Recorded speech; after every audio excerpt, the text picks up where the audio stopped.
আসসালামু আলাইকুম এভরিওয়ান। আজকে আপনাদের সাথে খুবই মজাদার আমের আচারের একটি রেসিপি শেয়ার করব।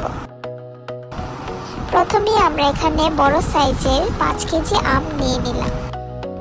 আমগুলোকে পরে ভালোভাবে ছিলিয়ে নেব। পানির মধ্যে লবণ দিয়ে আমগুলোকে ভালোভাবে ভিজিয়ে রাখবো, যাতে আমের টক ভাবটা কিছুটা কমে আসে। আমের একটি সিক্রেট মশলা তৈরি করার জন্য এখানে আমরা মৌরি, ধনিয়া, জিরা ও কয়েক টুকরা দারুচিনি নিয়ে ভালোভাবে ভেজে নেব। এরপর একটি ব্লেন্ডারে দিয়ে ভালোভাবে সবগুলো মশলাকে গুঁড়ো করে একসাথে মিশিয়ে রাখবো। আমের টুকরাগুলোকে 30 মিনিটের জন্য এভাবে শুকাতে দেব।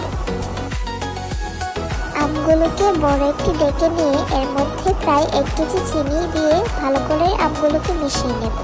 5 কেজি আমের জন্য আমি এখানে 1 কেজির মতো চিনি ইউজ করেছি। আমগুলোকে সরিয়ে ডেকে থাকা অবশিষ্ট চিনিগুলোকে ভালো করে জাল করে নেব। এরপর এর মধ্যে 1 কাপ আদা কুচি ও 10টির মতো শুকনো মরিচ দিয়ে ভালো করে জাল করে নেব। 5 মিনিট পর এর মধ্যে 1 কাপ ভিনেগার দিয়ে সবগুলোকে ভালো করে মিশিয়ে নেব।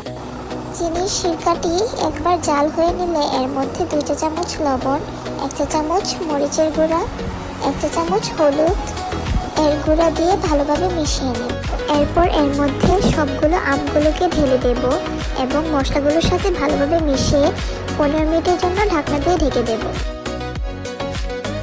15 মিনিট পর আমগুলো হালকা নরম হয়ে আসলে এর মধ্যে আমরা আমাদের সিক্রেট মশলাটাকে দিয়ে দেব।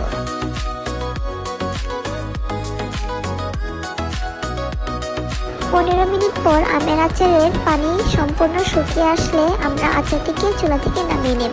এই যে তৈরি হয়ে গেল আমাদের সুস্বাদু আমের আচার। এটি আপনারা 6 মাস কিংবা 1 বছরের জন্য সংরক্ষণ করে রেখে দিতে পারবেন। এরকম মজার মজার রেসিপির জন্য আমাদের চ্যানেলটিকে লাইক এবং সাবস্ক্রাইব করে রাখবেন। ধন্যবাদ সবাইকে।